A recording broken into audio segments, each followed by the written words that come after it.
Louco, sim, louco, porque quis grandeza, qual a sorte a não dá. Não coube em mim minha certeza. Por isso, onde o areal está, ficou meu ser que ouve, não o que há. Minha loucura, outros que me atomem com o que nela ia. Sem a loucura, que é o homem mais que a besta sadia, cadáver adiado que procria? Olá, pessoal, tudo bem? Hoje a gente vai tratar um pouquinho sobre União Ibérica e invasões holandesas no Brasil. Mas para que fique um pouco mais claro esse período, é preciso que a gente dê uma olhadinha no que está acontecendo com a Espanha e Portugal nesses anos de 1500. Logo que Portugal perde o monopólio do comércio no Oriente, a Espanha é que vai assumir a hegemonia europeia. Isso graças principalmente ao comércio da prata realizado nas zonas de Potosí e também de Zacatecas, no México. Dessa forma, então, sendo a grande potência europeia do século XVI, vai ser possível que a Espanha assuma a coroa de Portugal. Isso, pessoal, é o que a gente chama de União Ibérica. São os anos em que Portugal vai estar submetido ou vai ter como seu rei o mesmo rei da Espanha. Isso aconteceu com a morte de um rei muito desejado, muito querido de Portugal, o rei Dom Sebastião. Por ter um caráter guerreiro muito importante para as pessoas ainda desse período, é que Dom Sebastião vai ser esse rei tão importante para Portugal. Ele vai estar lutando contra os hereges, ou melhor, contra os muçulmanos, no norte da África, quando ele vai sumir. Vai ser a famosa Batalha de Alcácer Quibir, onde não vai ser encontrado mais o corpo do rei. Isso vai acabar criando, gente, o famoso mito do sebastianismo, onde por séculos os portugueses acreditavam que esse rei, Dom Sebastião, iria voltar. Mas o rei não voltou e era necessário que alguém assumisse o trono de Portugal. A primeira pessoa que vão pensar é um tio do rei Dom Sebastião, o cardeal Dom Henrique, mas por ser já um tanto idoso, ele vai morrer logo em seguida, 2 anos depois, deixando novamente o trono vago. Como Dom Sebastião era um rei muito jovem, ele não era casado, não tinha filhos, o trono ficou vago mais uma vez, sem ter um parente diretamente relacionado que pudesse assumir o trono de Portugal. Quem vai se lançar para a possibilidade de se tornar o rei vai ser Filipe II, que no período era rei da Espanha. Filipe II teria direito ao trono de Portugal por causa de uma certa política de casamento que já vinha sendo feita há algum tempo, tanto por parte dos reis de Portugal quanto dos reis da Espanha. Dessa forma, então, pessoal, Filipe II vai acabar assumindo o trono de Portugal.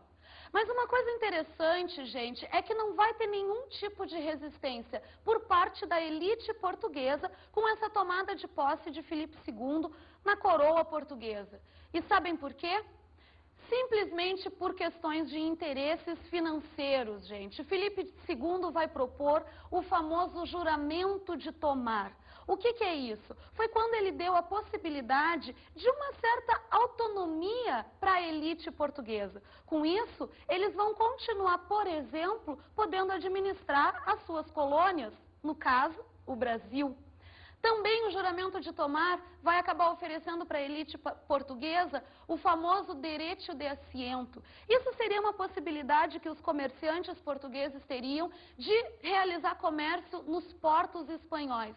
Não vamos esquecer que a Espanha, nesse período, tem como importante porto a cidade de Buenos Aires, que era por onde saía toda a prata de Potosí, sendo então um dos locais mais importantes que Portugal vai acabar se relacionando no período. Outro fator importante que a gente poderia dar uma lembrada, pessoal, é que também vai acontecer durante esse período de União Ibérica as famosas ordenações filipinas. Essa seria uma espécie de legislação que estaria em vigor na Espanha no período. O que é importante para a gente é só lembrar que, devido às ordenações filipinas, o Brasil acabou sendo dividido em 2 tipos de governos. Um localizado mais ao norte seria o estado do Maranhão, que teria como sua capital São Luís, e outro mais ao sul, com a capital, seria o estado do Brasil, com capital em Salvador. Continuando então a nossa aula, pessoal, dentro desse período de União Ibérica e também lembrando ainda que a Espanha é o principal país, a principal potência da época, vamos dar uma olhadinha como que funcionou a independência dos Países Baixos. Você sabe onde ficam os Países Baixos? Não? Vamos dar uma olhadinha no mapa então para conseguir localizar um pouco melhor isso. Percebam, gente, que os Países Baixos estão situados ao norte da França e a noroeste da atual Alemanha, ficando às margens, então, do Mar do Norte. É importante só que vocês saibam que onde ali está situado a Bélgica, no período também fazia parte do que a gente chama de Países Baixos. Essa região, gente, os Países Baixos, que tinham a sua principal província, a chamada Holanda, fazia parte do Império Espanhol desses anos de 1500 que a gente está analisando. E agora eles vão começar a fazer uma guerra de independência em relação à Espanha. Isso porque, depois da abdicação de Carlos V do trono espanhol, Filipe II começou a ter um governo muito mais rígido em relação aos Países Baixos, cobrando altos impostos e diminuindo consideravelmente a autonomia da elite daquele país. Também vai estar presente nessa guerra de independência o fator religioso. Não vamos esquecer que nesse século XVI está acontecendo a reforma religiosa na Europa. Ou seja, aquele período que vão surgir uma série de novas religiões, como o anglicanismo, o calvinismo e até o luteranismo.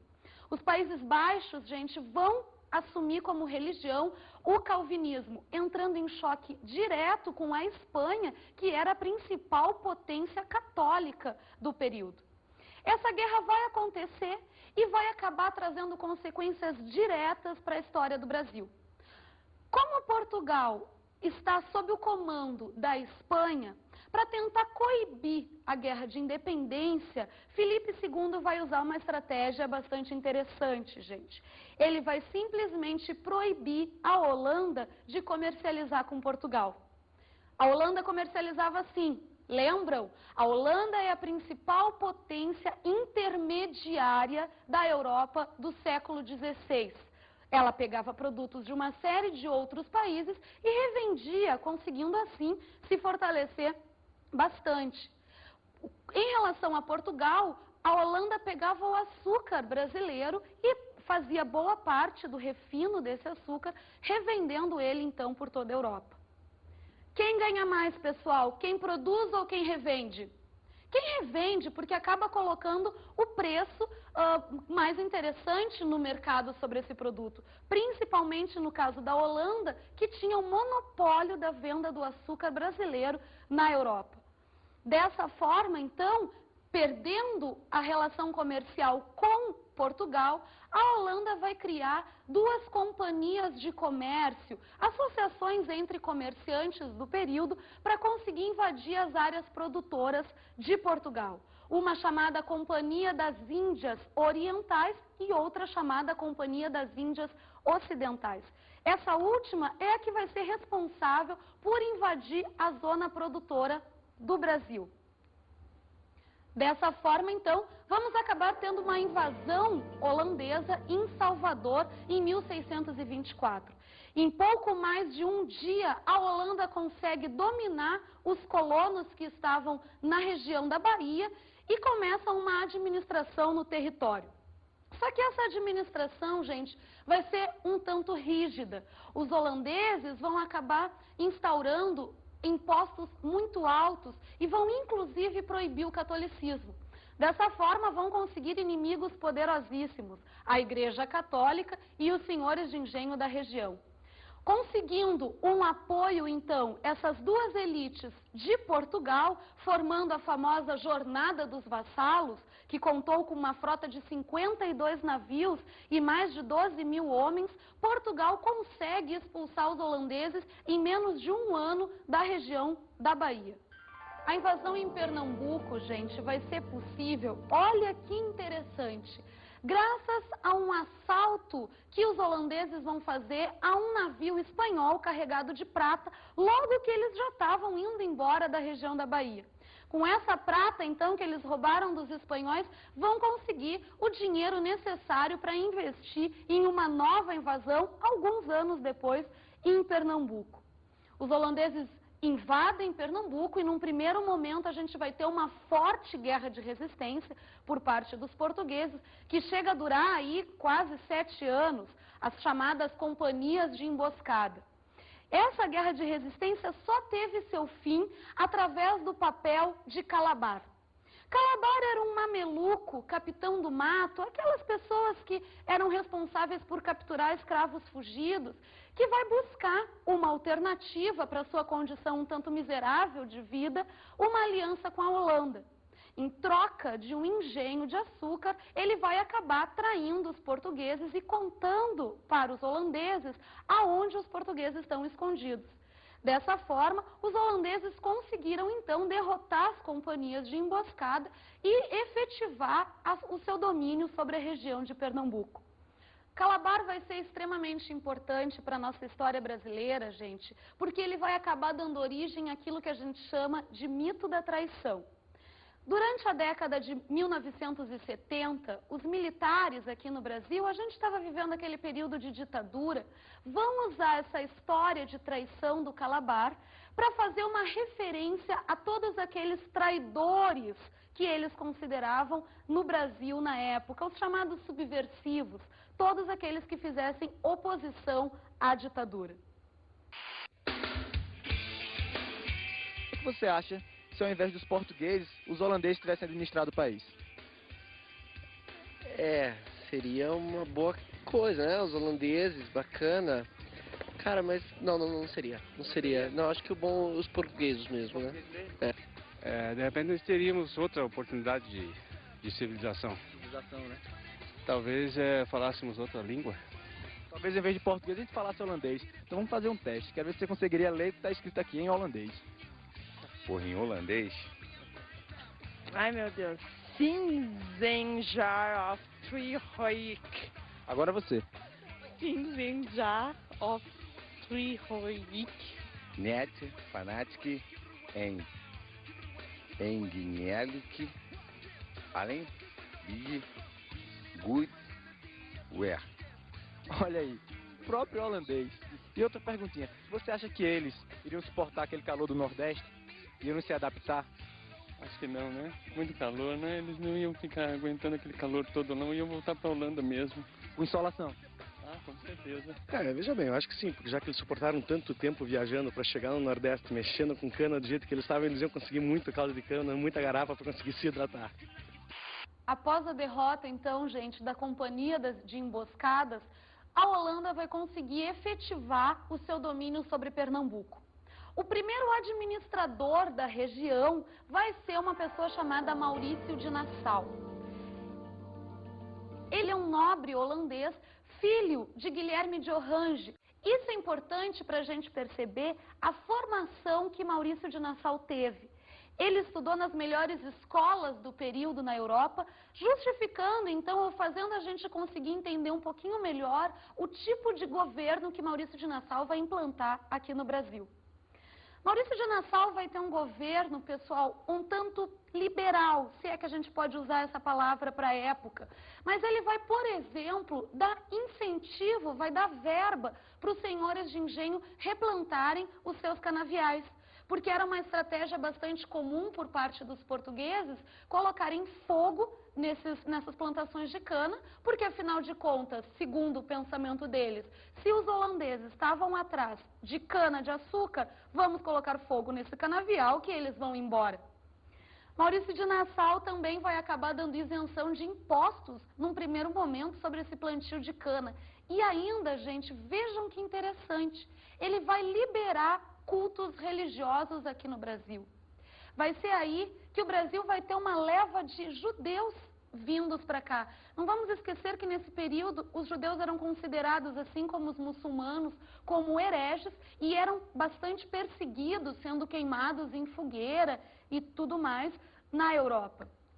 Vai ser nesse período que a gente vai ter a construção, inclusive, de 2 sinagogas em Recife. Falando de Recife, outro fator importante é que Maurício de Nassau vai transformar aquela região em capital de Pernambuco. No período anterior, ainda sob a dominação dos portugueses, a capital ficava em Olinda. E vai ser agora, com a capital em Recife, que esse lugar vai acabar sendo urbanizado por Maurício de Nassau. Ele vai, inclusive, gente, criar a famosa cidade de Maurícia. Essa seria uma réplica de Amsterdã, criada por Maurício de Nassau para que os nobres holandeses se sentissem mais à vontade nesse país tropical. Maurício de Nassau, então, com esse seu governo um tanto mais liberal, vai conseguir cooptar para o seu lado tanto os senhores de engenho quanto a Igreja Católica, ou seja, a elite de Pernambuco. E dessa forma, então, é que ele vai conseguir consolidar o seu governo na região de Pernambuco. Só lembrando que Maurício de Nassau invade Pernambuco, mas não fica só por ali o domínio holandês. Eles conseguem expandir bastante a sua invasão. Nesse mapa que estamos vendo, gente, é possível perceber a expansão que os holandeses acabaram fazendo no Nordeste brasileiro. Como eu falei para vocês, então, eles entram em Pernambuco, mas acabam expandindo, chegando quase ao norte do Brasil. Outro fato importante, gente, que acabou acontecendo ainda durante o governo de Maurício de Nassau, vai ser o domínio dos holandeses na região africana que pertencia a Portugal. Isso aconteceu por um desejo dos holandeses de dominarem o tráfico negreiro, que era extremamente lucrativo no período. Será assim, pessoal, que começou o movimento do bandeirantismo no Brasil. Os bandeirantes eram as pessoas que viviam na região de São Paulo, que era uma área bastante pobre economicamente, porque estava um pouco longe do principal eixo econômico, a zona açucareira do Nordeste. Os paulistas, então, teriam visto uma possibilidade de maior lucro escravizando os indígenas na região. A história tradicional nos conta que esses indígenas que os bandeirantes pegavam eram vendidos no Nordeste brasileiro para suprir a mão de obra que começa a faltar com a tomada dos holandeses na costa africana. Mas é importante lembrar, pessoal, que há algum tempo foram feitas novas pesquisas e descobriu-se que havia um grande cultivo de trigo no Sudeste brasileiro. Gente, trigo sim. Sabem por quê? Porque os holandeses acabaram boicotando o envio de trigo de Portugal para suprir o mercado brasileiro. Dessa forma, a colônia acabou ficando sem esse importante suprimento alimentar, que a gente acaba fazendo diversos tipos de alimento, que é o trigo. Aí sim, os paulistas teriam visto uma importante maneira de conseguir novas verbas, vendendo trigo para o Nordeste brasileiro. E seria para suprir a mão de obra no plantio do trigo que os bandeirantes estariam tentando aprisionar, então, os indígenas. O fim da invasão holandesa em Pernambuco, gente, vai acontecer a partir de uma guerra que a Holanda vai enfrentar com a Inglaterra. Nesse período, a Inglaterra já está despontando como uma grande potência e ela e a Holanda vão acabar entrando em conflito por questões comerciais. Com isso, a Inglaterra vai acabar fazendo com que a Holanda entre numa certa crise econômica. Os holandeses, então, vão esperar que os recursos para essa sua crise venham do Brasil. Só que Maurício de Nassau acaba não concordando em administrar de uma forma mais rígida, em aumentar cobranças de impostos e vai brigar com os seus administradores holandeses, saindo então do Brasil. Com a saída de Maurício de Nassau, uma nova fase vai começar no Brasil holandês do período, que era a região de Pernambuco. Novos administradores virão para a região e começará um período mais rígido na forma administrativa, muito semelhante, gente, àquilo que já foi vivido há alguns anos anteriores na região de Salvador. Ou seja, altas taxas de impostos, proibição do catolicismo novamente e até alguns senhores de engenho sendo desapropriados. Com isso, novamente, pessoal, o quadro vai se repetir. Senhores de engenho e Igreja Católica, ou seja, elite nordestina da região de Pernambuco, contra os holandeses. Isso é o que a gente vai chamar de insurreição pernambucana.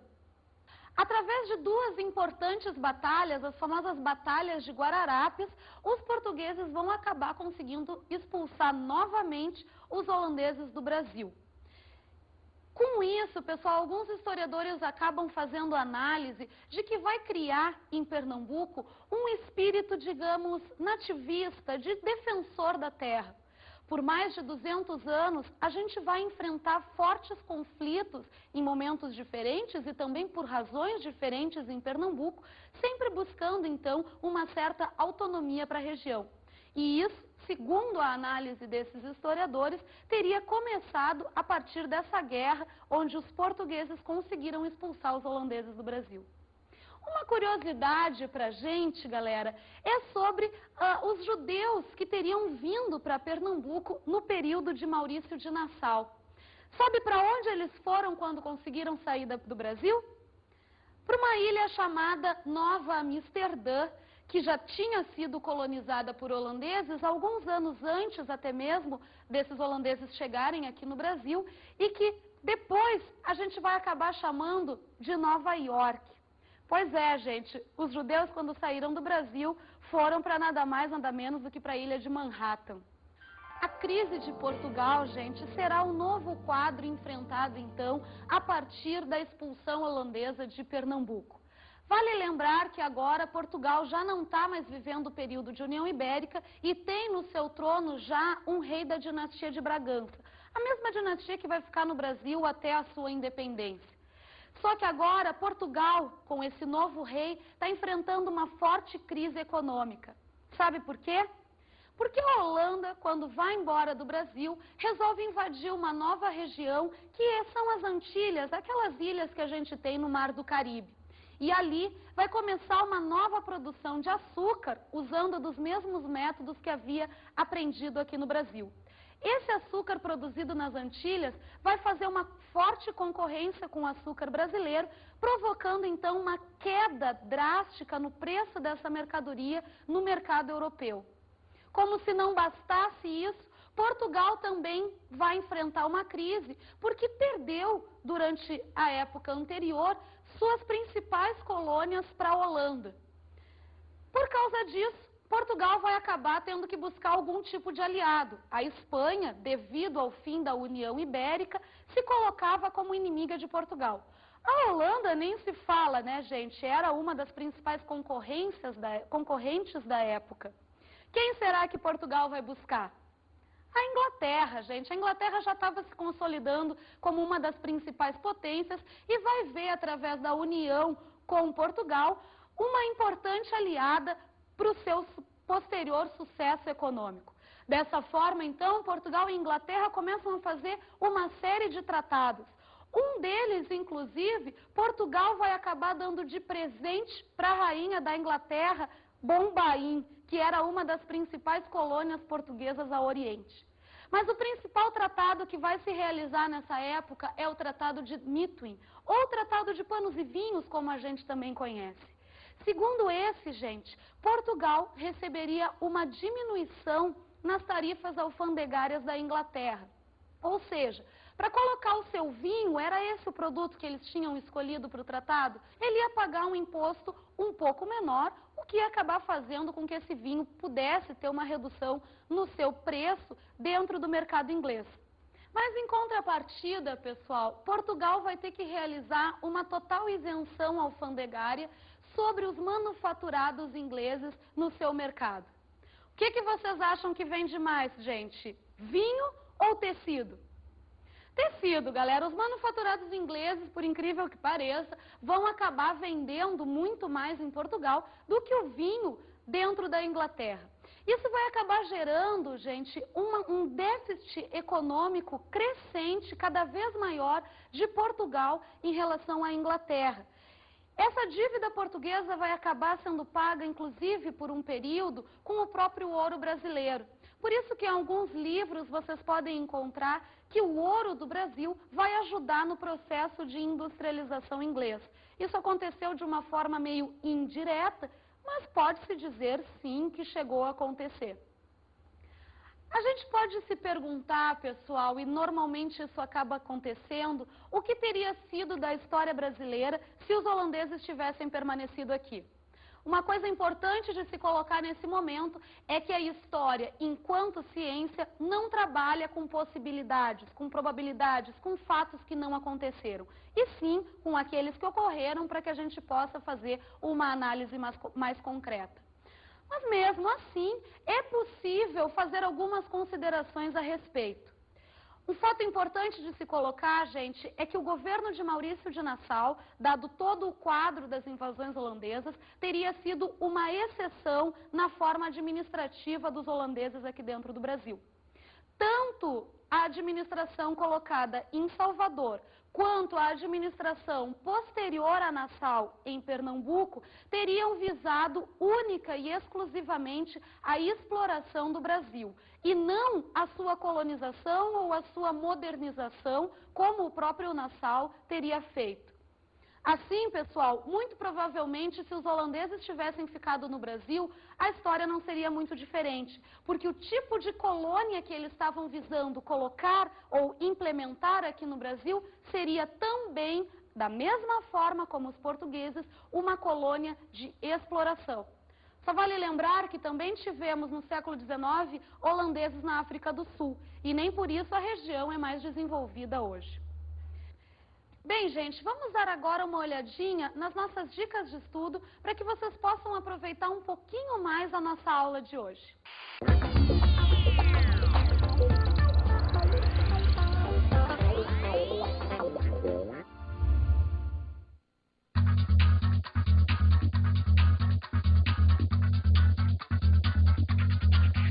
Bem, gente, a minha dica de estudos para a aula de hoje é vocês lerem o livro O Tempo dos Flamengos, do autor José Antônio Gonçalves Melo, da editora Top Books. Esse livro é bem interessante para vocês compreenderem um pouquinho mais sobre os holandeses. Bem, gente, por hoje é só. Foi muito bom estar aqui com vocês e até a próxima.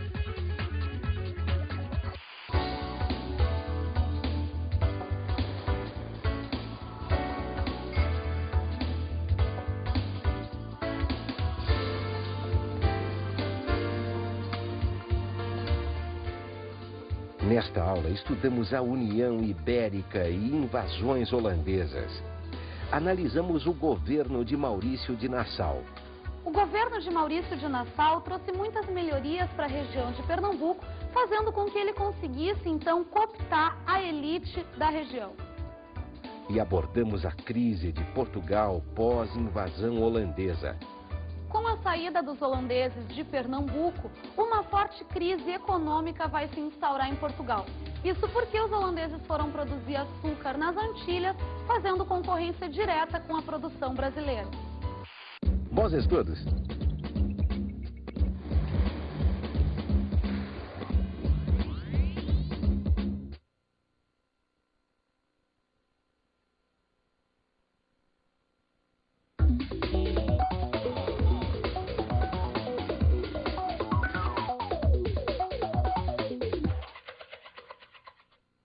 Bem, professores, sobre a temática trabalhada hoje em sala de aula, eu acredito que seja muito interessante se trabalhar com o aluno em sala de aula com documentação de época.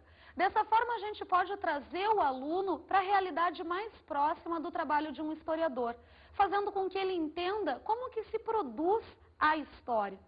Uma dica nesse sentido é trabalhar com as próprias ordenações filipinas, um documento que não é muito difícil de se achar e que também poderia ser dada noção de técnicas de paleografia.